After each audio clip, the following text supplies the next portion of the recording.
The long-awaited Minecraft Copper Age update is finally here for both Minecraft Bedrock and Java. I'm here today to go through all of the brand new features. We have copper golems, copper chests, copper armor, copper tools, copper lanterns, copper torches, and so much more. I'm going to start today's video with an apology. Today in this video, I am using a beta and preview version. That is because when this update releases, I'm not going to be around, and I still wanted to release a video to keep you all updated. So rather than being like 100% accurate with the changelog, I'm going to say I'm like 90 to 93% accurate. If I do miss any important changes, I will make a separate video and go through them. But what we're going through in today's video will be the bulk of the new features, but also the changes, bug fixes, and so much more. I want to start with a feature that might actually be exclusive to betas and previews, but in one of the changelogs, the developers explained we've removed the experimental toggle for game drop features, so you can now enjoy them in normal worlds without flipping any switches. As always, your feedback and bug reports are incredibly valuable, especially during betas and previews. Keep them coming. So again, it might not be displayed in full release. If it isn't, disregard what I'm showing you right here. So prior to this, if we were to scroll down to experiments, you would have to turn on a toggle. Now, as of the most recent betas and previews, these are on by default, which means you get to enjoy all of the latest features without having to turn them on. This right here is the latest full release, and if you messed around with the copper features, you would know that you've had to turn on a toggle. So it's going to be quite interesting to see how this works going forward. As of right now, we don't have any experimental features, but remember, we are getting the spear and the nautilus very soon. Highly unlikely this week.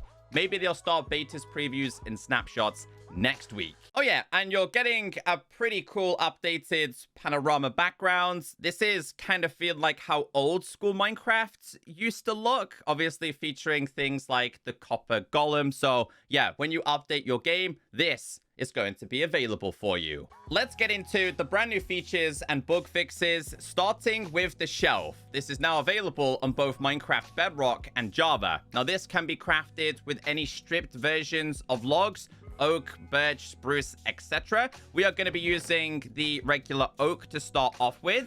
Inside of a crafting table, if you go ahead and put three on the top, 3 on the bottom, it's going to produce 6. Now, these are absolutely amazing. You can use these to quick swap your hotbar, but you can also use this for decoration purposes. Now, I know you builders out there are going to have an absolute blast with this. Every single wood type in Minecraft is accessible, and you can actually mix and match if you really wanted to. You can place these on top as well. So I've seen tons of people use these as like paneling inside of houses. I've seen people use them as like podiums.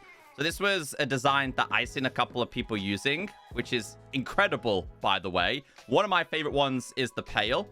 I've seen people use this pure and simply just as like decoration like this. And what they'll do is they'll put items inside that they use to kill the Ender Dragon, a sword or a bow or something along them lines. So this is an exciting feature, and it does work with redstone. People have basically been calling these the vertical slabs of Minecraft, which I can certainly see why. Builders are going to have so much fun with these. Like I said, they can hold items, up to 64 of a single item. So if you had food ready to go, you can tap on it to take it out. You tap on it once again. This is definitely going to be a fan favorite, and I can see how people are going to enjoy this. So there are 3 different slots on these. You can place them in the first one, you can place them in the second one, or you can place them in the third one. And as you just seen, you can actually swap the item directly. No waiting, instantly swap. If you've got an empty slot in your inventory, it is obviously going to be an empty slot on the shelf.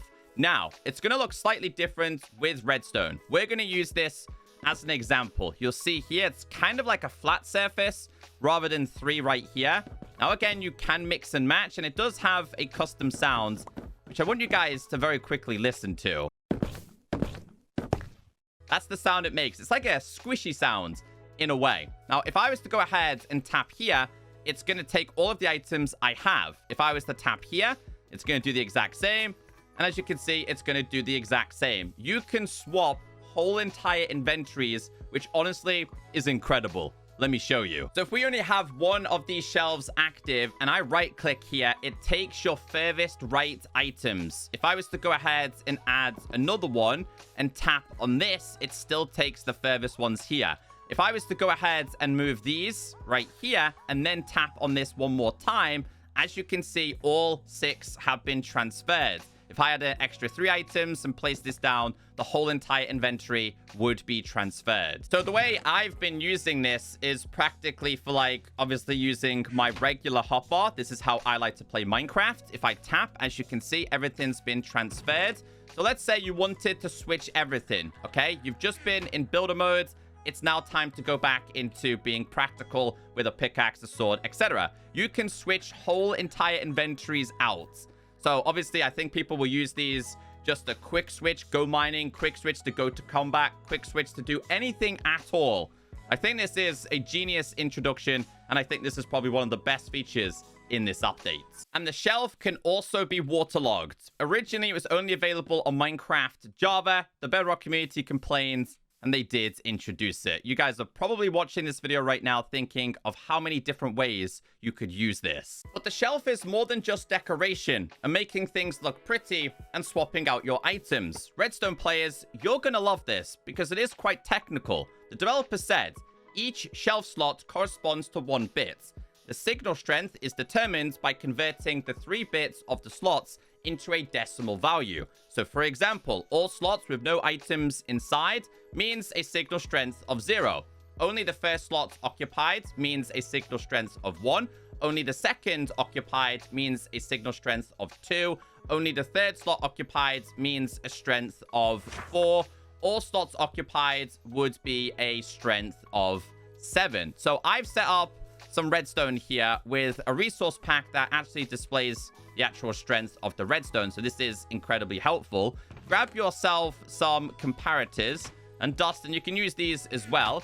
And this down here is going to be signal strength of 1, going all the way to 7. I'm not much of a technical player, but I set this up with the knowledge that I currently actually have. So we'll start with regular 1 here. Place this down. So we have a signal strength of 1. This should be 2, as you can see right there. Place down another one. Should be 3. So as you can see right there. Do it again. This is going to be 4. You get the point here. All the way until we get to 7. So this right here, 3 inside would be 7. 2 on the far right would be 6. This is going to be 5, which would be 1 on the left and on the far right. This is awesome. Again, I'm not much of a redstone player or a technical player, but I'm sure you're watching this thinking of many different ways you could utilize this feature. You've had the pleasure of enjoying the basic side of this in the latest full release, but you had to turn on a toggle. Copper golems and copper chests are now out of experimental, and they're even better. Now, I'm pretty sure you guys know how they work at this point, but I'm going to show you guys some of the very basics with these. So they come in all different versions, being the regular, exposed, weathered, and oxidized, and obviously the corresponding if you're going to be using copper. You have to place a carved pumpkin on top or on the side. It's going to produce the copper golem and a chest, copper golem and a chest, copper golem and a chest, copper golem and a chest. These are item sorters, okay? So if I was to put this inside of there and then put this one inside of there, it should take that item out and put it in the same chest with this one. Now, obviously, this copper golem that does have this is trying to find an empty chest. We might put it inside of here. Yeah. Okay, so not this one. He has to put it in a regular chest. My apologies. But they're amazing. They're absolutely amazing. And having these copper chests is also incredibly useful. So he's looking for an empty chest. He should put it inside, right? He has. They're a lot more nimble. They work a lot more. They listen a lot more. Significantly improved. In the betas and preview changelog, these had so many tweaks. I also believe if you hit these, they panic a little bit more now. They do. So if I was to attack him while he's open it, he will panic a little bit more. But I kind of don't want to hit these because they're incredibly useful. They will look for empty chests and they will place things inside. I think you guys are fully aware of how they actually work. So if I was to do /give at P diamond, and we did 64. What I am going to do is put a diamond inside of here. I'm going to put a couple of diamonds.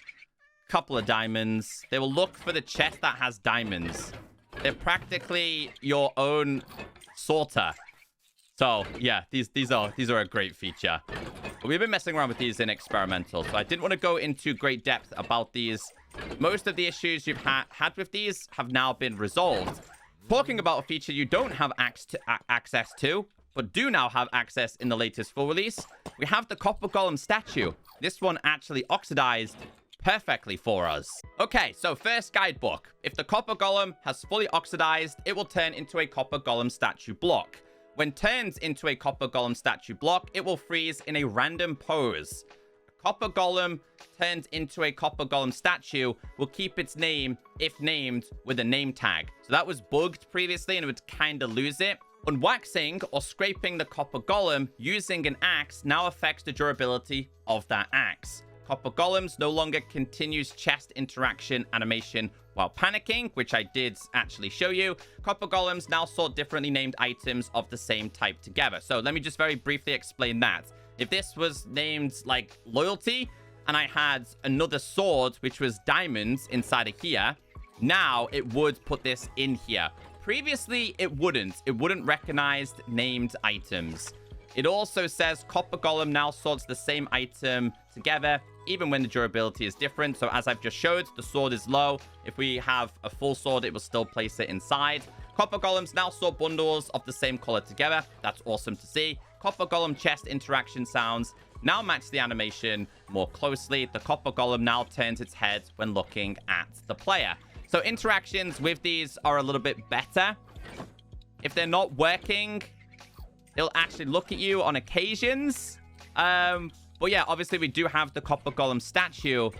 Let's learn a little bit more about this. Copper Golem statue block is a new type of decoration block which has waxed and oxidized variants. Copper Golem statue blocks oxidizes over time and can be waxed like copper blocks. The pose of the block can be changed by interacting with it. If the Copper Golem statue block has no oxidation when interacted with when using an axe, the block will turn into a Copper Golem again. It says when connected with a redstone comparator, the Copper Golem statue block emits a redstone signal based on its current pose. Now, we did see during Minecraft Live, somebody used this, I think it was Mog Swamp, to open up a secret door. So the possibilities with this are absolutely fantastic. First off, if I was to go ahead and scrape this, as you can see, it's now starting to become an actual functional Copper Golem again. We'll start opening chests. You can go ahead and break this and pick it up. It has a different kind of pose. I like to call this like the yay star jump pose. You can place this down if you wanted to. If I tap on it, you can actually change the pose. If I pick this back up, it's going to keep that pose. But you can actually obviously break this and it becomes functional once again. And as you can see, it's starting to look at me. Now it's going back to work. Okay. So different poses offer different things, right? So if we place this down, this is a signal strength of 1. Tap on it, signal strength of 2. Tap on it again, signal strength of 3. And this one should be 4. So yeah, I think I absolutely love these. They're awesome. More decorative blocks. I like the fact that it's an actual mob that can be turned into a statue. So many possible ways to use this. Finally out of experimental. I don't think this is currently available in latest full release. If you haven't seen this before, it's going to take you quite some time to get used to it. As someone who is colorblind, I love this. Accessibility. Die colors have updated icons.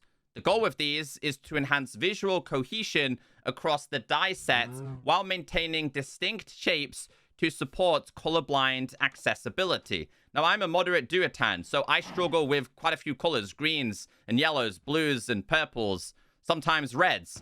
So these now have different shapes. Now, I'll be honest, I'm still not sold on them, but I feel like this is definitely an improvement.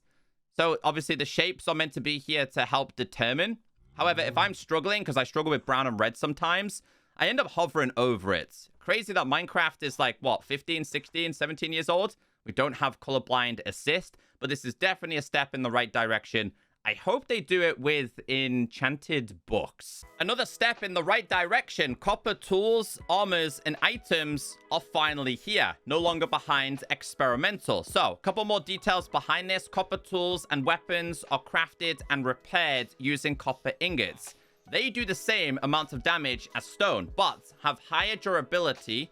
Copper tools work faster than stone tools, but they are slower than their iron counterparts. Copper tools have higher enchantability than diamond, but slightly less than iron. So, let's go through a couple of things here. Let's grab ourselves a whole bunch of copper. You make your armor the same way you've always made your armor in Minecraft. So, obviously, we do have the copper version. I'm going to put this on an armor stand here. It's another stepping stone in Minecraft, and I'm so glad because copper has needed a use in the game.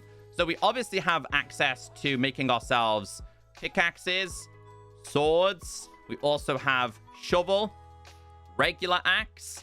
We even have ourselves a hoe as well. They did say that the enchantability is slightly higher, but not as good as iron. So you can still get really good enchantments on it. And to be honest, that's a really, really solid start, to be honest with you guys. So we'll definitely take that. Let's put these inside of here and take a quick look at them. I think they're pretty cool. It's a nice stepping stone. Let's see if we get lucky with enchanting this real quick. Let's see. Not bad. Not bad. Not bad. That's good. I kind of needed that on everything else. But yeah, it's fantastic feature introduced.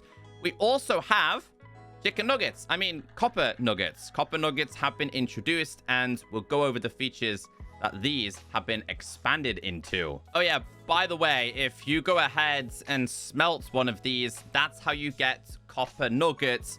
I'm also pretty sure zombies can actually spawn with copper armor and copper gear now. So if you do see that, don't be alarmed. You're also going to see this a lot more in your zombie system, your zombie farms and things like that. I think skeletons can too, but don't quote me on that. But yeah, basically, it's a renewable copper way, right? They have added copper torch. Its functionality is identical to a regular torch, but crafting it is not. So to make this, you need to make a regular torch, but then put this on top. The outcome is going to be a green torch. And yes, it does kind of pop if you're using vibrant visuals. If you're looking for a more, I don't know, like steampunk vibe, you might go for these. And even if you don't go for these, not a problem, because they did add a couple more copper related items. So just like the copper torch, we have copper bars. It functions exactly like iron bars, which I believe they've also changed the name of those as well. So these are going to be made with the same exact style. So this will produce copper bars. These are now called iron bars. It might have been just bars previously. And just like as I showed you with the chests and the statues, these come in all different oxidized versions. And yeah, they're just a great introduction to the game. Again, people are going to use these for like jail cells. It looks a little bit more rustic in a way. They can also be tapped with an axe. As you can see here, it's going to change them. And also, it will use the durability as well. So yeah, I mean, this is going to be the same for a couple of features we're going through. So copper torches, we have copper bars. So along with having your regular chains in Minecraft, we now have the copper version and the oxidized version. So these are also looking pretty cool and function the exact same as the bars, in a sense that they can obviously be tapped on to unoxidize these, or you can put wax on them to keep it still. I want more chain variations, being honest with you. But these chains are even better because another feature that has also been introduced, we now have copper lanterns in all different versions. Now, in order to make these, you are going to need copper nuggets. You're also going to need a copper torch. This is going to produce a lantern. And over time, this is also going to oxidize as well. And this one's slightly animated, although I don't know if the animation was introduced in a later version. If I go ahead and just place these, you can see the slight difference in color. The ones that have not been waxed are going to oxidize over time. So yeah, I feel like the steampunk age of Minecraft, forget about the copper age. The steampunk age is definitely here. Now, I nearly missed this for you guys, but you know that iron golems can give poppies or offer flowers to the children of villages? Well, they can also do this to copper golems and place it on top. I thought that was really, really cool. So yes, if you do kill them, by the way, they will drop the flower, but that would make the iron golem sad, so don't do that. In fact, all of these, I think, have them on top, right? Every single one of them has. So this one seems to be quite a common occurrence. Copper horse armor has been added. How do you obtain it? It has the same loot table / chance of generating as iron horse armor. So you might find iron, you might find copper. Cannot be crafted. Let's put this on 2 of my different horses here. They look so awesome. I wish we had even more armor. Cough, cough. Netherite horse armor needs to be introduced, and lightning rods now have oxidation as well. So you have different colors of these: regular, exposed, weathered, oxidized. We have the waxed, we have the waxed exposed, weathered, and then obviously the regular one. But same rules apply. If you tap on these, as you can see here, you can undo the oxidation. Let's get into the changes with blocks. We have a few. Some blocks that could catch fire with flint and steel, like the top of stone slab or wood stair, will now also catch fire during fire explosion, such as those from fireballs. Glass blocks will now catch fire with flint and steel or fire explosion. Fixed a bug where placing water from a water bucket onto a block containing another block, for example, buttons or levers, would not allow the user to remove the water block afterwards. We do have a bug report. So for those of you that follow the beta and preview, we did go over this in beta and preview, and we do have a video right here. So when this person places down a button and puts water on top, then tries to pick up the water, they can't do it until the button is actually broken. That's been fixed today. If I grab myself the bucket of water, we try this exact same thing. Place down, take this now. As you can see, it now gathers the water. It's no longer tedious. I know a lot of people use this system in farms, so that's a good change. As for the other changes, fixed an issue with being unable to connect destroying valid blocks in adventure modes when they are behind water. Hoppers and droppers can now add or remove items to / from the shelf. So what we showed you earlier on, you can use these, which is awesome. Prevent wall blocks from connecting to crimson_fungus, warped_fungus, and bamboo. Fixed paintings from breaking when loading into a world or teleporting. We have a bug report, but they also did copper doors can now be opened by villagers and copper golems. I feel like this has been an issue for so many years. It always returns. We don't quite have any video footage here, but basically if you reloaded your chunks or reloaded your worlds, all of your paintings would be on the floor. It's now been fixed. So if you spend a long time trying to get Dennis, that's no longer going to be happening every time you load your worlds. You shouldn't have to reload it, but it's Minecraft Bedrock. This bug will probably return at some point. Let's move on to the gameplay changes. We have quite a few. The first one is entities are no longer placed halfway outside of the nether portal after traveling through the portal. Fixed an issue where the player sleeping animation would start before the player climbed into bed. I know that feeling. We're all ready to sleep, right?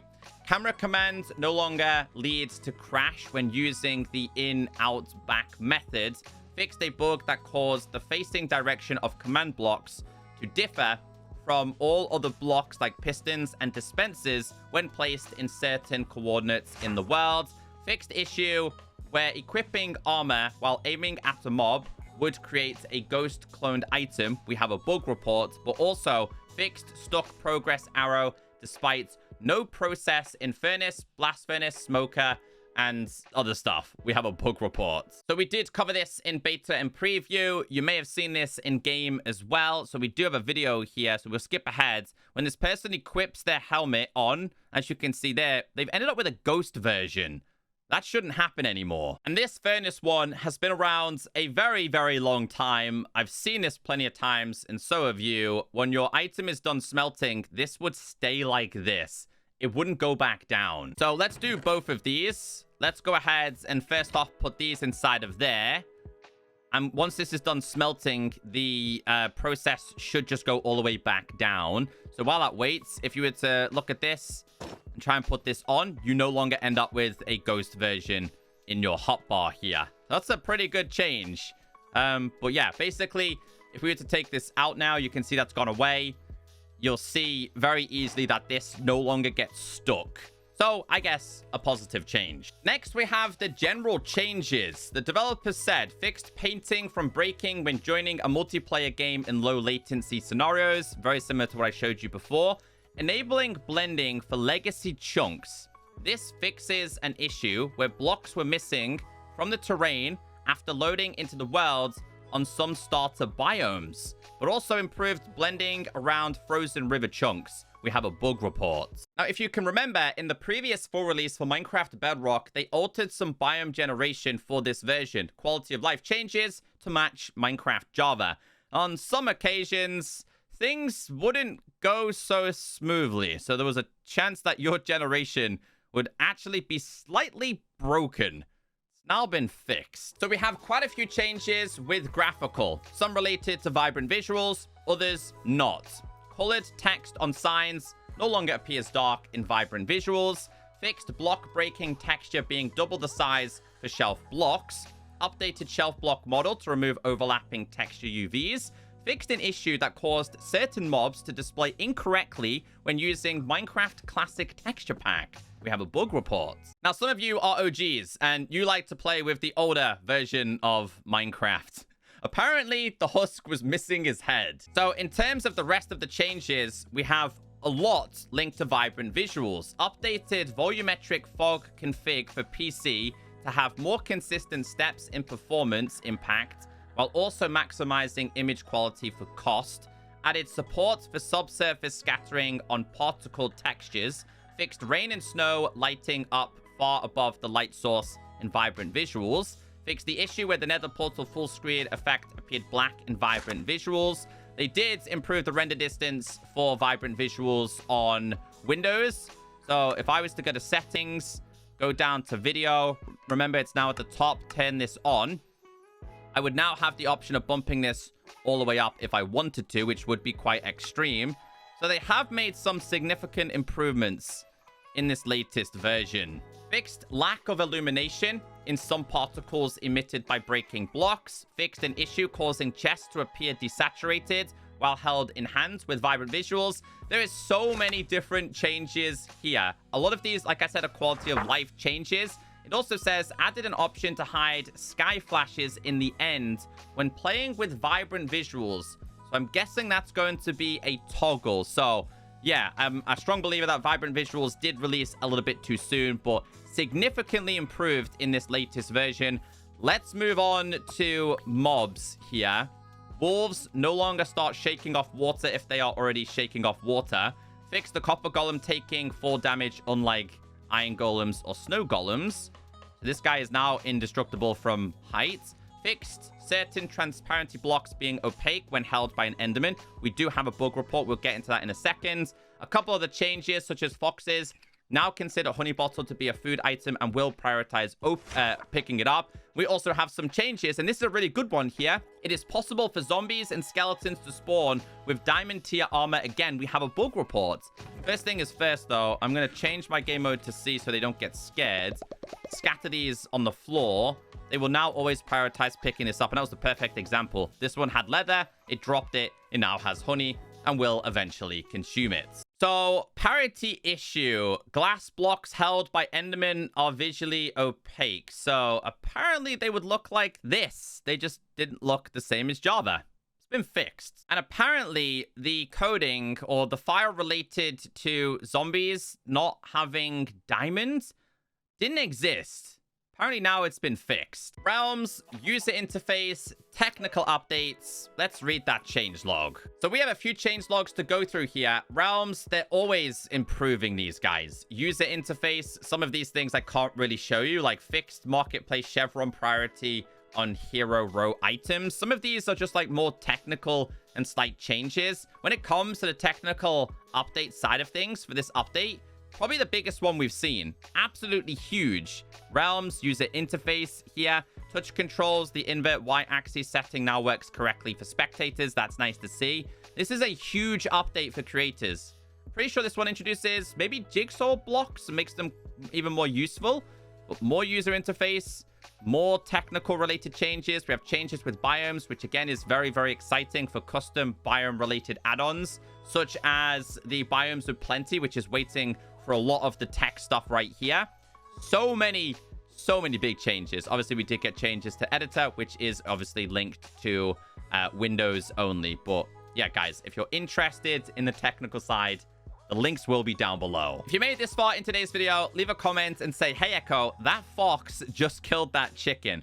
I apologize that I'm not in the latest full release while doing this video, but like I said, I'm like over 90% sure this is accurate for this latest Copper Age update. Enjoy it. Make sure you backed up your worlds, and I'll see you all very soon for the Mounts of Mayhem updates.